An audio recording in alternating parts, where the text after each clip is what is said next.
بەڕێزان بەردەوامی گفتوگۆکانمان دەست پێکەین لەگەڵ میوانەکەمان گفتوگۆی دۆخی ناوچەکەکەین بەگشتی و دۆخی کورد لە سووریا ئەوەی لە سووریا هەیە چییە؟ بەکوێ دەگات؟ ئایا کورد بەگشتی ئامادەیە بۆ پێشاتە نوێیانەی کە لە ناوچەکەدا هەیە؟ گفتوگۆکی نەبارەی ئەوەی کە باشووری کوردستان ئامادەیە بۆ پێشاتە نوێیانەی کە لە ناوچەکەدا هەیە گفتوگۆکەین لەگەڵ زۆر بەڕێز مامۆستا بەکر هەڵاتنی مامۆستا بەخێر بێ سڵاو لێ بێ سپاس کاکبانکۆ زۆر بەخێر بێ سپاس دەکەم مامۆستا ناوچەکەمان بە گۆڕانکاری زۆر خێرادا تێدەپەڕێ لە سووریا زۆر بە خێرایی گۆڕانکاریەکی گەورە ڕوویدا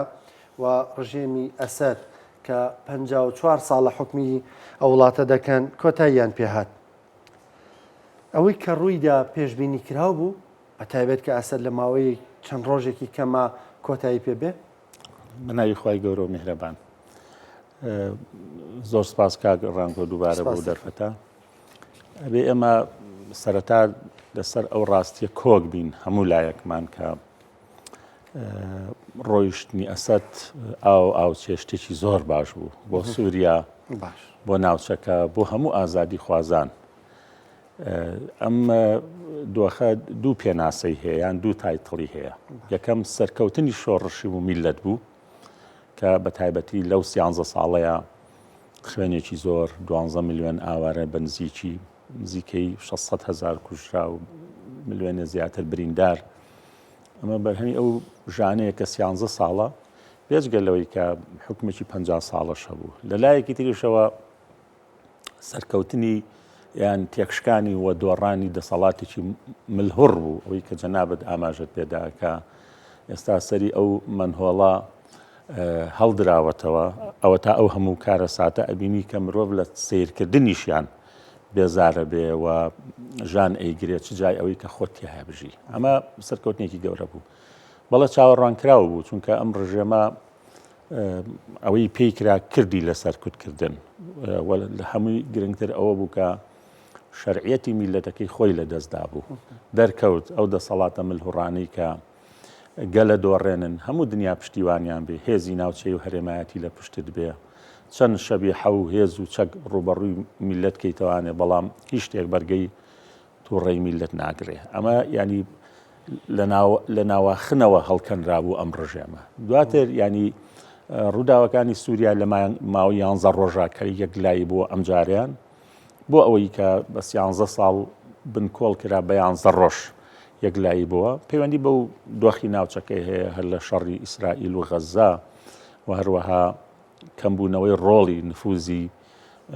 رووسیا و ئێران لە ناوچەکەدا بە تایبەتی چنگونی نۆکردنی پشتیوانانی ڕژێمی ئەسەد لە لوبنان و لە غەزە لە سووریا ئەمە هەمی کاریگەری بوو کە زووتر بکەوێ باشە مامۆستا ئەوەی کە جەنابەت دێڵێ ئەو هێز و ڕژێمانەی کە پشتیوانی میلەتەکەی خۆیان لە دەستداوە هەر ئەوەندە وڵاتانی ئیقلیمی نێودەوڵەتی پشتیان بەردەن ناتوانن چەند ڕۆژێ خۆیان ڕاگرن خۆ ئەسەد لە 2011 هەر وەکو ئێستا لاوااستریش بوو ئەو کاتە بەڵام ئەوە دەبینین 12 ساڵە خۆی ڕاگرتووە بەس کە هەر ئەوەندە رووسیا و ئێران و ینی دەست و پەیوەندەکانیان پشتیان لێکرد ینی ڕاستە بۆ ماوەی 11 ڕۆژ ڕووخا بەڵام هەر لە یەکەم ڕۆژەوەی تر تەسنیم ئەمری واقعەکە بوو ڕووخا بوو ینی ئەمە پندوانەیە کە بۆ هەموو دەسەڵاتدارانی ناوچەکە بە تایبەتی بۆ ئێمە لە کوردستان ئەگەر بێت و دۆخی سووریا جیاواز بوو لە دۆخی کەوتنی زەین عابدین لە تونس یاخود معەمەر قەزافی لە لیبیا حوسنی مبارەک لە میسر و عەلی عەبدوڵڵا ساڵح لە یەمەن بۆ ئێمە جیاوازە سووریا چونکە سووریا دراوسێمانە دوو پارچەیەکی ئازیزی داگیرکراوی کوردستان لە سووریا هەیە خاڵی سێهەم هێزێکی کوردی مەحکەم و ئیدارەیەکی ئەتوانم بڵێم سەرکەوتوو لە ڕۆژ ئاوای کوردستان هەیە کە ئەمڕۆ بەشێکە لە هاوپەیمانێتی نێودەوڵەتی و شەڕی تیرۆری کردووە شەڕی داعشی کردووە و هێزێکە پیان خۆش بەیان پیان ناخۆش بێ لەسەر ئەرزی واقع خۆی سەلماندووە بۆیە ئێستا کۆمەڵگەی نێودەوڵەتی مامەڵەی لەگەڵاکە هەرچەندە تورکیا بۆ خۆتەزانی وەکو گای هاری لێ هاتووە و ڕۆژانە ئەم دەستەواژە لەسەر زاری ئەردۆگان و هاکان فیدان دووبارە بێتەوە تیرۆریست گرۆپی تیرۆریست لە کاتێکا خۆی ئەو دەوڵەتە لە سێ وڵاتە ڕاوەدووی کوردنیە و جینۆساید و شەڕی خۆی کاری تیرۆریستیانیان لەگەڵ ئەنجامدا چ لە باشوور و چ لە باکوور و چ لە ڕۆژ ئاوای کوردستانیش بەڵام بە دڵنیاییەوە من پێم وایە ئەم جارە هەسەدە بەجێ ناهێڵرێ و ئایندەیە بێ لە داهاتووی سووریا بەڵام ئەبێ خۆیان یارمەتی دەربن خاڵێکی تر بۆ پەیوەندی بە ئێمەوە هەیە لە باشووری کوردستان لە ڕاستەیە کە ئێمە ئەبێ عیبرەت وەرگرین لە کەوتنی دەسەڵاتدارەکان ملهوڕی هێزی سەربازی بە سەربازگەکردنی کۆمەلگا چەوسانەوەی میلەت بڕینی قوت و موچەی خەڵک هەندێک نمایشی شازادەکان مناڵی بەرپرسەکان بە ئۆتۆمبیلەکانیان بەو زانکۆیە گرانبەهانەی کە لێی ئەخوێنن بەو پۆستانی کە لە بەلاش ئەیاندرێتێ بە میدیای 40 میلیۆن دۆلاری کە بۆیان نەکرێتەوە بە نمایشی ئەسپەکانیان بە نمایشی جلوبەرگەکانیان ئەزانیەوە چەند ئازار بەخشە وەک ئەوایە تۆ 9 میلیۆن گەنجی کورد لەم 6 میلیۆنە کە زیاتر لە 9 میلیۆنی گەنجە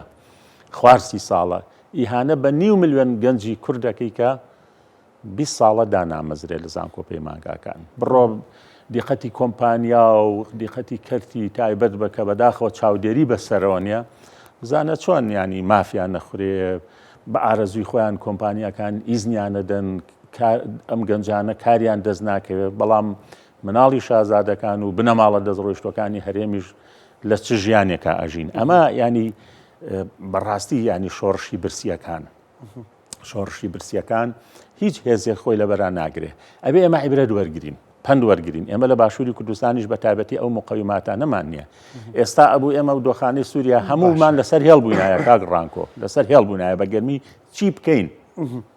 بێگومان پرسیارێواکەم دواتر دێمە سەر باشووری کوردستان ئێمە چی بکەین بەڵام باجارە لە سووریا بمێنینەوە ئەوەی کە ئێستا لە سووریا هەیە و گروپانە پێشتر بیرێکی تونڕەویان نەبوو بە ئێستا شۆ بەڵام ئێستاوا دەردەکەوێ خۆیان کەمێک نەرمتر پیشانەدەن هەردوێنێ بەیاننامەیەکیان دەرکردووە دەڵێن ئێمە ئازادیە کەسیەکان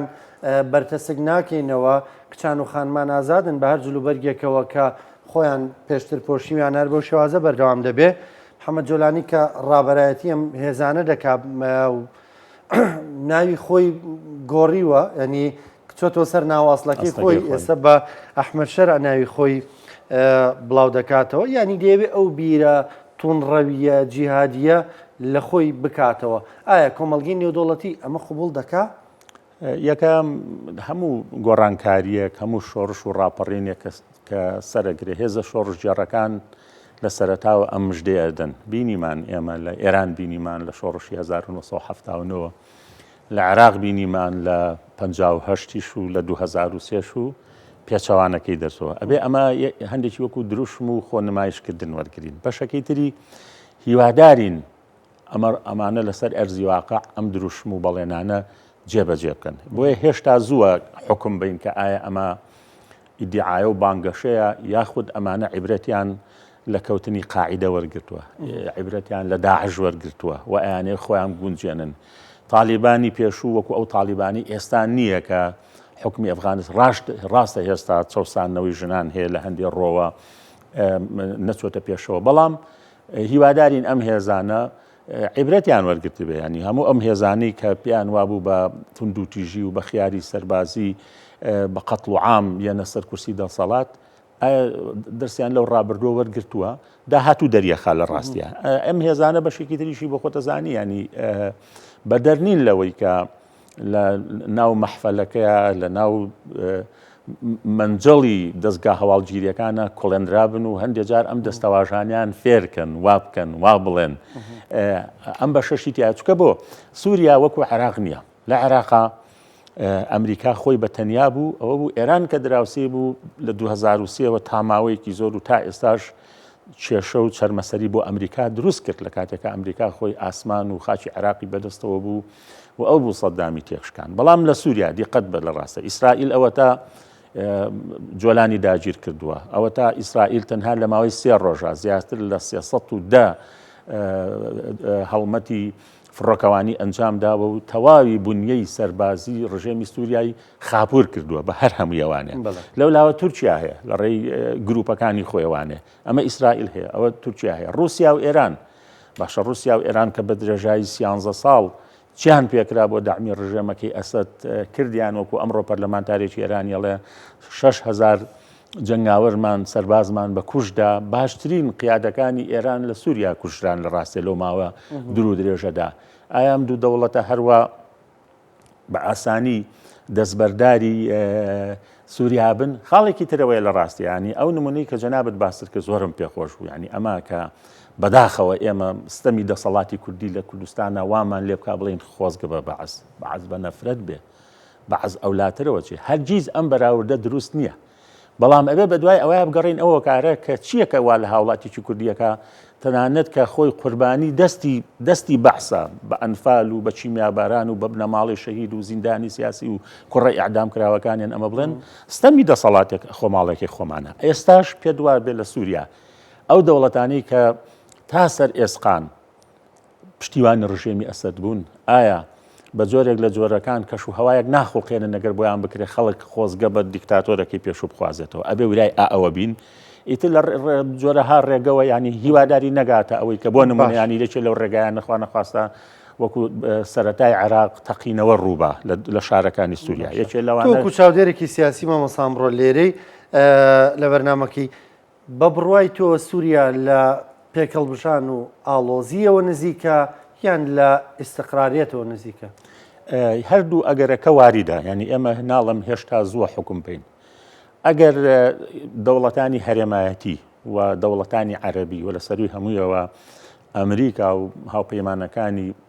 یارمەتی دەربن بۆ ئەوەی کە سووریایەک هەبێ کە ئیستیقرار و سەقامگیری تیا دروست بێت لە خزمەت ڕۆژهەڵاتی ناوەڕاستایەوە لە خزمەت بەرژەوەندی هەموواندایە بەڵام ئەگەر بیانەوە لەسەر ئەرزی سووریا و لەسەر خاچی سووریا لە ڕاستیە ململانەی برژەوەندیەکانی خۆیان بکەن و هەر گروپ و هێز و دەوڵەتە بەلای خۆیان ڕایکێشێ ئەوە ئەچینە بەردەم ململانەیەکی دوور و درێژەوانێ ڕێگاکە سەختە لە سووریا سەختە چونکە ئەتماعەکان زۆرن کە سووریا دەوڵەمەندە بە غاز و بە نەوت و ئەمانە و داهاتووی سووریا ئاوەدانکردنەوەی سووریا کە بە خۆ دەزانی ئەو وڵاتە خاپور بووە لەبەرەوە هەر دەوڵەتە لە ڕێی کۆمپانیەکانیەوە دەیەوێت زۆرترین جێپێی خۆی شوێن بکاتەوانێ ئایا ئەمانە ینی ئەم بەریەکەوتنی ئەم بەرژەوەندیانە بە تەفاهمێک ڕۆدا من پێم وایە لە ڕاستی خۆ دەزانی هەر پێنج دەوڵەتەکەی ئەنجومەنی ئاسایش لە کۆتاییە متتەفیق بوون لەسەر ئەوەی کە گۆڕانکاری لە سووریا دروست ببێت سووریا چونکە لەوە زیاتر بمایەتەوە ئەبووە بار و بووە عار بەسەر کۆمەڵگەی نێو دەوڵەتیەوە باشە مامۆستا چۆن دەڕوانی ئەزمموی ڕۆژئاوا ئەو شێوازە لە حکمڕانی ئەو شێوازە لە ئیدارەدان ئەو شێوازە لە دروستکردنی هەندێک پەیوەندی لەگەڵ دەوڵەتانی تر بۆ پاراستنی ئەزمموونەکەی خۆیان چۆن لێ دەڕوانی ئەزمموی ڕۆژاوای کوردستان ئەگەر مەبەستر لە هێزە کوردیەکان لێ و لە هەسە دەبێ بەڵێ ئەوە ئەزمموونێکە جێگەی ڕێزگرتنە و جێگەی بەڕای من ستایشکردنیشە بۆ ینی چونکە ئەزمموی خۆسەری و خۆ بەڕێوەبەریت لەوەیە لەسەر چەند ئاست سەرکەوتنی بەدەستهێناوە لەسەر ئاستی ڕوبەڕووبوونەوەی تیرۆر ئەمانەیانی ئەفسانیان تۆمار کرد بەرامبەر بە تیرۆریستانی داعش لەسەر ئاستی بەشداری ژنان و چین و توێژەکان ئەمە نەموزەجێکە جێگای ئەوەیە کە ئێمە ڕێزی لێ بگرین لەسەر ئاستی خۆگونجاندن لەگەڵ کۆمەڵگەی نێودەوڵەتیە بە هەمان شێوە کە توانیوێتی هەرچەنە ئەو گومانانە لەسەری کە تۆخەکرێتەوانە بە تایبەتی لە نایەن دەوڵەتی فاشستی تورکیاوە کە ئەمانە بەشێکن لە قەندیل و بەشێکن لە پەکەکە بەڵام تا ڕادەیەکی زۆر و لێدوان و هەڵسوکۆتی ئەم چەند ڕۆژەش سلماندی مامەڵەکردنی مرۆییانیان لەگەڵ پاشماوەکانی ڕژێمی بەعز حتا لەگەڵ دیلەکانی داعش کە ئەوان چیان پێکرانیان درێکیان نەکرد لە کوشتنی ژن و مناڵی کورد ئەمە هەمووی نووسینەوەی دەستور لە ڕاستیە ئەوە گرنگ بوو حتا ئەوان هەڵەیەکی وەکو ئێمەیان دووبارە نەکردەوە یەک هێزی چەکدار هەیە وەکو ئێمە نەبوو کە سەردەمانێک لە باشووری کوردستانە 13 حیزب چەکیان بەدەستەوە بوو و ئێستاژەوە تا چەک لای یەکێتی هەیە لای پارتی هەیە لای سۆشیالیست هەیە و گومانەکرێت لە داهاتووە لە ڕاستیە کە مثلەن خیاری تونند و تویژی ینی بۆ نمونە سەر هەڵباتەوە لە کوردستانە ئەمە لەوێ یەک چەک هەبوو بەڵام هەندێک گەز لێرەوە ویستیان هێزی تر لەوێ دروست بکەن بۆ کێبڕکێ ئەوە کێشەکەیە کاگەڕانکۆ ئێمە ئەبێ استراتیژمان بەرامبەر بە پارچەکانی تری کوردستان استراتیژمان پاڵپشتی و هاوکاری بێ نەک دەستێوەردان نەک دروستکردنی حیزبی کارتۆنی ئێمە ئەبێ لە ڕۆژئاوای بۆ نمونە بۆ ڕۆژئاوای کوردستان بۆ ڕۆژهەڵاتی نین حیزبێ دروستکەین بۆ ڕۆژهەڵاتیەکان و دامی حیزبیان بکەین و ئەگەر ئەمانەیە ڕۆین لەگەڵ لە ڕێگەی حیزبە ڕەسەنەکانەوە لەو حیزبانی کە پانتایی جەماوەری و مێژووی قوڵیان هەیە ئەبێ هاوکاری و پاچانی تربین دروستکردنی هێز و حیزبی گروپی چەکدار ئەمە نەک هەر خزمەت ناکا بەڵکو برینەکە قوڵترەکاتەوە ئەوەی لەسەر بەڕێوەبەری خۆسەری و هێزەکانی ڕۆژئاواژ وازەحە لە ڕاستیە کە من پێم وایە ئەبێ تا ئێستا عاقڵانە مامەڵیان کردو لە داهاتووە خۆیان داڕنن نیشتیمانیانە لە چوارچێوەی سووریا بیرکەنەوە و هەموو ڕەبت و عەلاقەیە کە جێگەی گومانە بۆ یان بیانوو ئەدەن بەدەست ئەوانە هەموو ئەو عەلاقانە ببچڕن ئەبێ لەسەر ئەساسی نیشتیمانی سووریا ئەمان مامەڵە بکەن مامەڵە لەگەڵ ئەم پێک واقعە تازەیە بکەن لەگەڵ هەموو هێزەکانە دەرگای گفتوگۆکان دانەخەن هەرچەند ئەوان ڕیان گەیاندووە گفتوگۆ لەگەڵ ئەم هێزە نوێشاکەن و گفتوگۆ لەگەڵ تورکیاشە تەنانەتەکەن من پێم وایە نییە جارێکی تر کوردانی ڕۆژئاوا بەجێ بهێڵدرێن و کارە سەتەتاڵەکانی ڕابردوو دووبارە بن زۆر جار مامۆستا ساختوکەی وەش دەدرێن کە بیر لە جیابوونەوە بکرێتەوە وەکو کورد لەوێنە پێ دوایە کوردانی سووریا ئامادە بن بۆ کارێکی لەم شێوەیە بۆ جیابوونەوە لە سووریا یانەوەی ئەوانەوەی کە دەیانەوێت حکمێکی خۆبەڕێوەبەریە لە ناوچەی خۆیانە خۆی لە داهاتوە لەواچێ سیناریۆکە ئەمە سەر بگرێت ئەگەر هەموو لا یارمەتی دەربن و ئەوانە کە سێ هەرێم دروست ببێت هەرێمێک بۆ کوردەکان و هەرێمێکیش بۆ سونە و هەرێمێکیش بۆ شیعە و عەلەویەکان ئەمە دیموکراسیەتێکی تەوافقی هەرچەندە دیموکراسیەتی تەوافقی لە لوبنان و لە عێراقا شکستیە نایانی بەرهەمدار نەبوو بەڵام چارەیەکی ترمانێت چونکە ئاسان نییە لە وڵاتانە بە زۆرینە و کەمینە ئێمە بڕیارەکان بین ئێستا ئەمە لە عێراقا لە ڕاستیە ئێمە بەهرەمەند بووین لە دیموکراسیەتی تەوافقی هەرچەندە جاروای دیموکراسیەتی تەوافقی بڕیاری پێ نادرێ پێچەوانی هەندێک بنەمای دیموکراسیە بەڵام لە غێری ئەوە بە زۆرینە و کەمینە هەموو ئەو پێکهاتەکان هەموو کەمینەکان زیانەکەن بۆیە من پێم وایە کوردانی ڕۆژئاوا بەڵام وەکوتم ئەبێ خۆیان یارمەتی دەربن خۆیان یارمەتی دەربن لە چوارچێوەی نیشتیمانی سووریا بیرکەنەوە و هەموو ڕەبت و عەلاقەیەک لەگەڵ دەرەوەی خۆیان لەسەر بنەمای ڕاوێژ و هاوکاری بێ نەک بنەمای دەستێوەردان و ئاراستەکردن بێ ئەمە لە قازانجی ئەوانە و لە قازانجی دۆخی سووریاشایە باشە مامۆستا بێنە سەر باشووری کوردستان زۆر جار دەوترێ نقطەی هێز بۆ پارچەکانی تریش باشووری کوردستانە لەبەرەوەی ئەزمونێکی 30 ساڵی لە حکومڕانی هەیە لە عیلاقات هەیە لە ئەزمموی پەرلەمانی هەیە باشووری کوردستان ئامادەیە بۆم گۆڕانکاریانەی ناوچەکە بەداخەوە نەخێر ینی ئەگەر لەسەر ئاستی شخصی و حیزبیش هەبێ وەکو ئێستاکە ئێمە گوێمان لە پەیامی سەرۆکیەکێتی بوو ئەم پەیامانە وا باشترە بوو لەسەر ئاستی کۆدەنجی کوردستانی بواە ئەبووە ئێمە ئێستا بۆ نمونە ئەم ڕووداوانە چونکە نزیکی ماڵەکەی خۆمانە نزیکی دراوسێکی خۆمانە ئەوە ئێستا پەرلەمان دەست بەکار وایە نەک تەنها جەلسەیەکی سوێن خواردن بخورێ و بەکراوەی بەجێ بهێڵێ ئەوە زوو حکوومەت پێک بهێنرایە ئەمڕۆ پەرلەمان داوای کردبوو کە دابنیشن تۆکو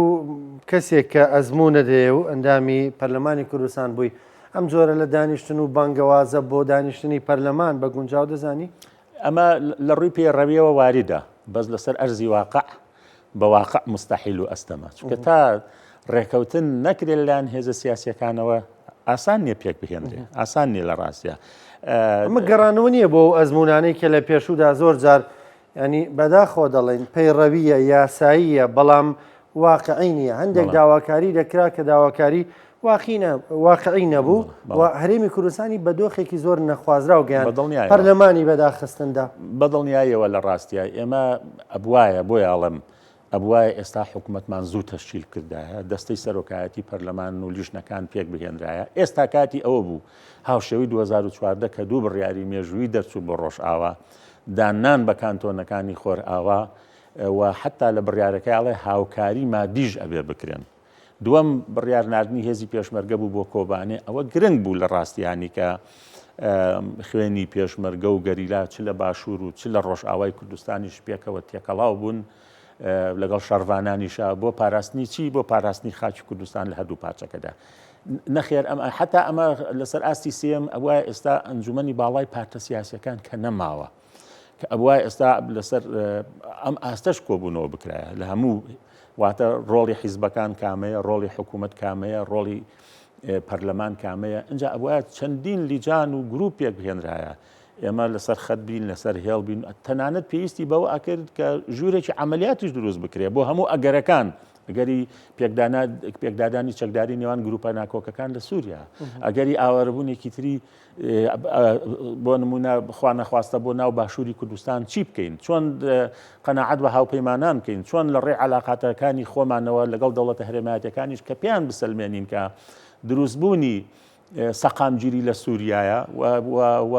چارەسەرکردنی کێشەی گەلی کورد لە ناویە لە سووریایە بە قازانجی استیقراری ئێوەشە سەقامگیری ئێوەشە نەک بە پێچانەوەلێکی بدرێتەوە ئەوەی هەموو ئەم وەزیفانە ئەم ڕۆڵانە لەسەر مێزی گفتوگۆی هێز و لایەنە سیاسەکانی کوردستان و حکوومەت و پەرلەمان بووە نەک بەو بێباچیە کە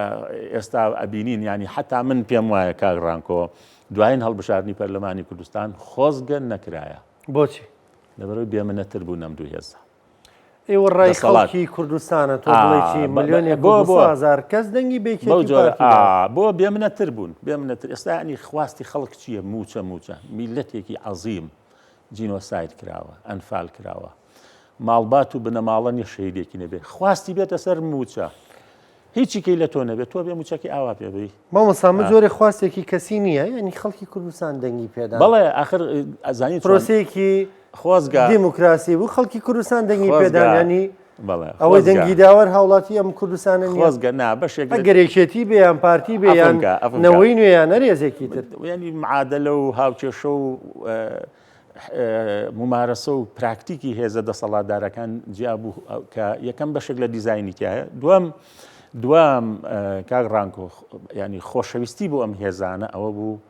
سزا بدرانایە بۆ سزا بدرێن بۆی پند وەرگرن بۆیان بەخۆ دابچنەوە چونکە لە لای ئێمە زۆرینە بەداخەوە زۆرینە لە لای ئێمە زۆرینە مەسەلەن ئەوە کامەلا ڕایس دۆڕاندی بەرامبەر بە ترەمپ بەڵام ئەوان ناڵێن ئەمە کۆتایی دنیاە هەڵەستنەوە لە ڕاستیە لە وڵاتی دیموکراسی ئاوا هێزی سیاسی کە عقوبە وەرەگرێ خۆی ئاماداکە بۆ هەڵبژاردننی داهاتە لە کوردستانە کە زۆرینەیەک دروست دەبێت هێزەکان بێمنەترە بن پشتێنی لێ ئەکەنەوانێ لە کاتێکا بێ بەخۆیان بچنەوە ئەمەی کەوت ئەم دەنگی کە جەناب دەڵی هێنایانە ئەگەر ئەمە بەرپرسیاری ناڵم کۆمیسیۆنەڵێ کۆمیسیۆنڵێ باشە بەڵێ ئەگەر ئەمە بەرپرسیارەتی دروستکە هەمومان پشتیوانیانە بین و چەپڵەشیان بۆ بەرپرسیارەتی دروستکە کە بڵێ ئادەی ئێمە جارێکی تر سەر ڕای ئەم هەموو هەڵەیە کردومانە بەرامبەر بەگەلەکەمان هێشتا متمانادەنەوە بۆ ئێمە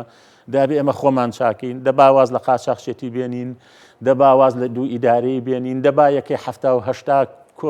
یەخینەوە نەک بڵین هەتا نەفقی سوور ئەمانە یەک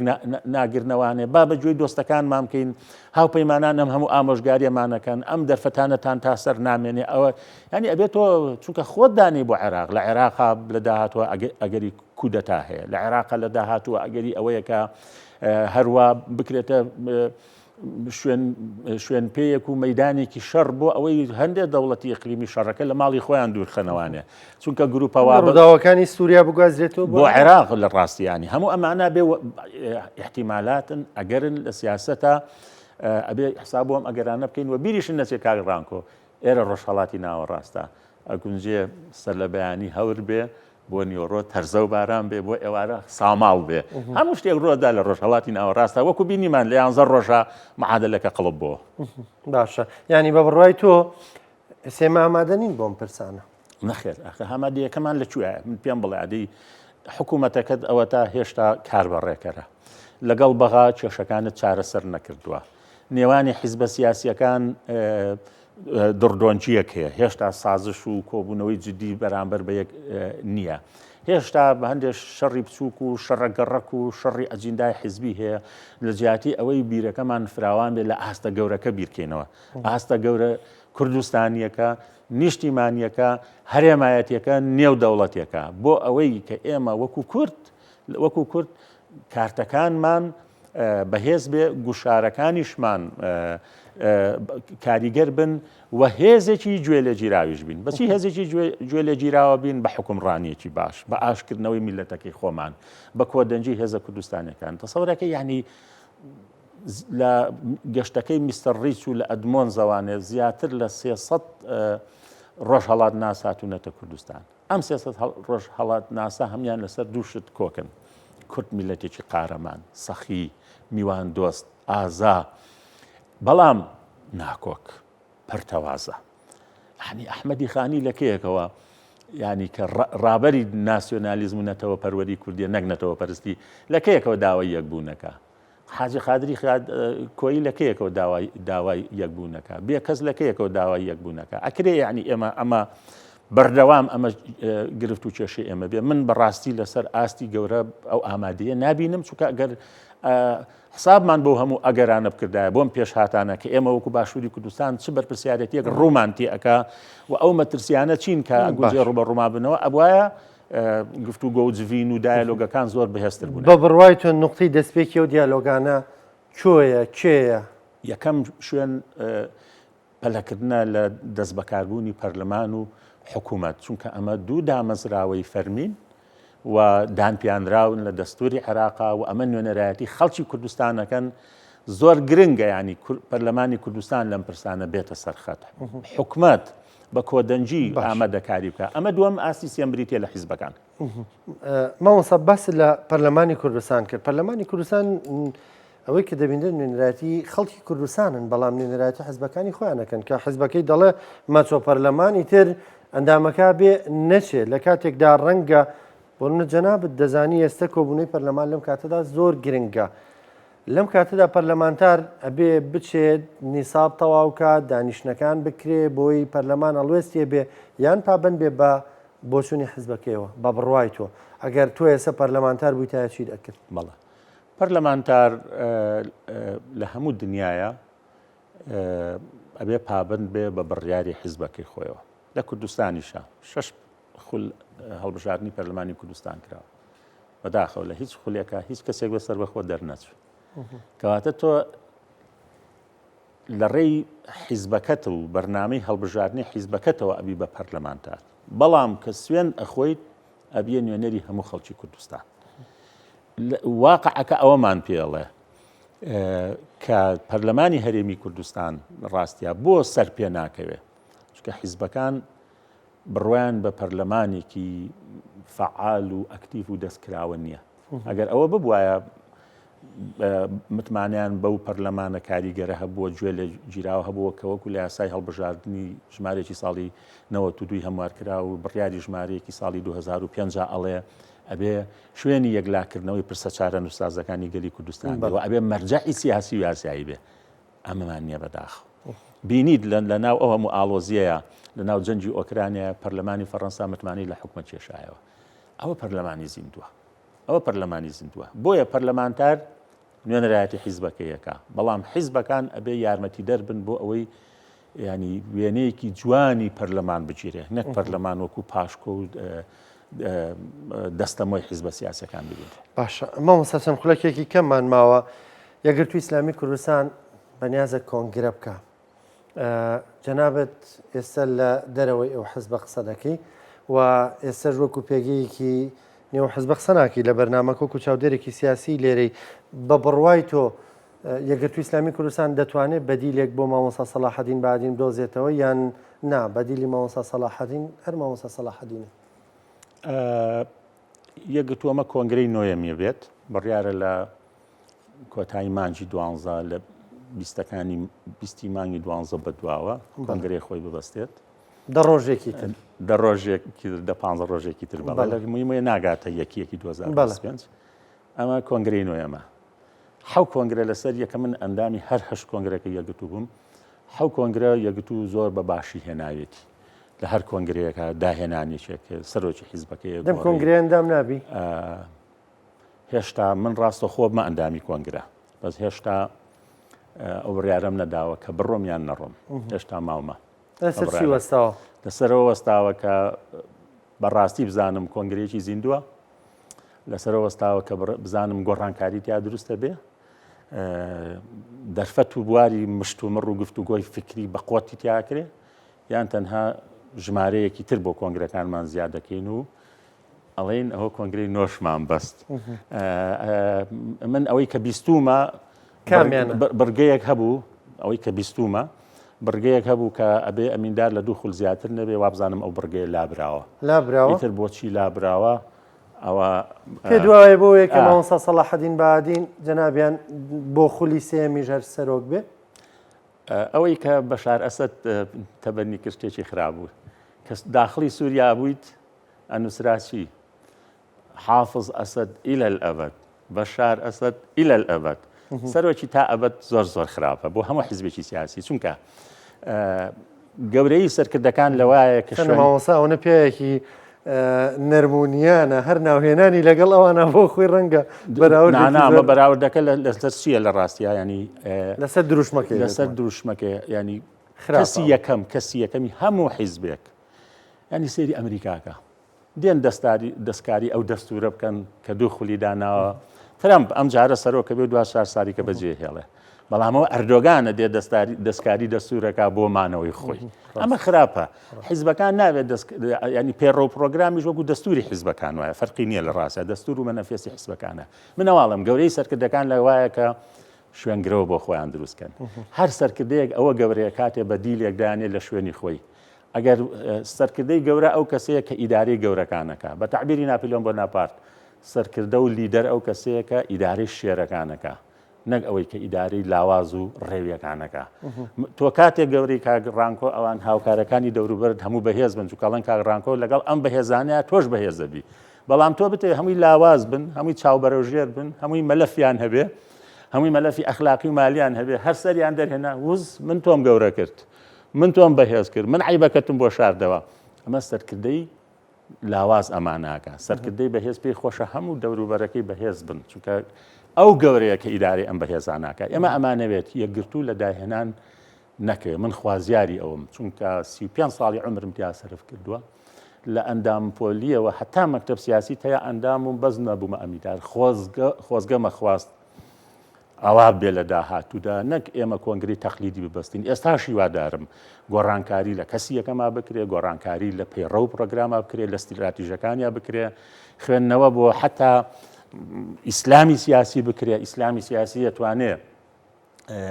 داخوازیەکانی ئێستا جێبەجێکە عیبرەت وەرگرین گەنجێکی وەکو محەممەد جۆلانی بە 42 ساڵ تەمەنەوە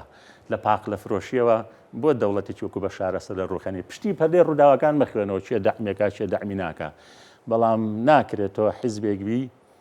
31 ساڵ لە ئیعلانی حیزب تێپەڕاند بێ من یەکگرتووەڵێم هێشتا 7 کورسیمان هەبێ هێشتا لە قولەقاپی کۆمەڵگەی کوردستانی بین ئەوە ئەلێرەوی نایە بۆە باڵامان ئەلێرە بووە لە ڕووی سیاسیەوە بەو هەموو خوێنەوە تەنوای کۆمەڵگەی کوردستانی بە ئێوە ئەخوایان زیاتر وەک لێکێتی و پارتی ئەخوا بەڵام ئەبێ ئێمە نەغمەکانمان خۆماڵی تر بێ هەناسەکەمان کوردستانی تر بێ ئەبێ ئەو توراسە گەورەیە ئەو کەلەپورە گەورەیە زیاتر سوودی لێ ببین ئەو هەموو ڕابرە گەورانەمان هەن تۆ مەولانا خالیدی نەقشبەندیت هەیە مەلا عەبدولکەریم مدەڕیست هەیە دکتۆر زەڵمیت هەیە مەحوید هەیە خانید هەیە خانی من بڕوان بە قسەکەی مامۆستا هەژار هەیە ئەبێ مەموزین لەگەڵ قورئانی پیرۆزا وەکو فارسەکان کە چۆن شیعرەکانی حافظ و سەعد لە ماڵەکان ئەبێ خانی مەموزینی خانی لە هەموو ماڵێکمانە هەبێ و عیبرەت وەرگرین لە ڕاستە تۆ ئەبێ هێزە ئیسلامیەکان لە کوردستانە بە یەکگرتو شەوانە هەناسەکان خۆماڵی تر بێ خۆماڵیانە بیرکەنەوە نیشتیمانیانە بیرکردنەوە ببن بە هێزی جەماوەری هێزی نوخبە نەبن ئەجینداکانیان ئەوەندەی تەنها لەسەر شتە دەعاوی و ئیسلامیەکان نەوەستن کە ئەوە گرنگە بۆ کۆمەلگا بەڵام لەگەڵ ئەوەشەوە ئەبێت ڕوانینیان استراتیژیان پلانیان کوردستانیانە و نیشتیمانیانە بێ بۆ ئەوەی متمانی زۆرینەی خەڵکی کوردستان بەدەست بێنن نەک ئەوە هێشتا هەر حیزبی لە ڕیزی حیزبی نوخبەیە ئەبێ ببن بە حیزبی جەماوەری پێت وایە لە کۆنگرەی نۆدام خەون و خولیا و خواستانی ئێوەی تێدا بەدی بێ یان هەر وەکو خەون دەمێنێتەوە وڵا چاوەڕێیەکەین کە ئەو خەونانە بێتە دی ئەگەر نێتە دی ئەو حیزبە باجەکەیەدا لە داهاتۆ باجێدا بۆ هەڵبژارنی ئەنجومەنی نوێنەرانی عێراق باجەدا بۆ ساربوونەوەی ئەندامەکانی چونکە تۆ کادیر و ئەندامەکانت لە هەموو حیزبێکی سیاسی ئەبێ کۆنگرە وێزگەی نوێبوونەوە بێ نەک چەق بەستن و بەخۆدا هەڵگوتن و مامجەلال یادی بە خێشتێکی هەبوو ئەیود ناوێت لەسەر مەڵۆی سەرکەوتنەکان خەومان لێ بکەیەوە نیە سەرچەپکە گوڵی سەرکەوتنەکان بخەوێت بمان خەوێنێ بەنجمان کە تۆ ڕابردوو مهمە بەڵام بەخوا ڕابردوو فریاد ناکەوێت کە ئەلی ئێستا ئامادەبی کە تۆ کۆسەی بە تۆچی مامە ڕیشی بابوو بافیرێ حەزرەتی ماحیا بەردێ بە خێراتی مامۆسای گیان سپاس دەکەم سپاس بە بەشداری لە بەرنامەی پرسی ڕۆژ زۆر بەخێر بێ بە خێراتی سەرچاو خۆشەویستان بەرنامەی پرسی ڕۆژم پێشکەشکردن بە یارمەتی هاوکارانم تا پێتانەگەینەوە کاتێک خۆشخواتان لەگەڵ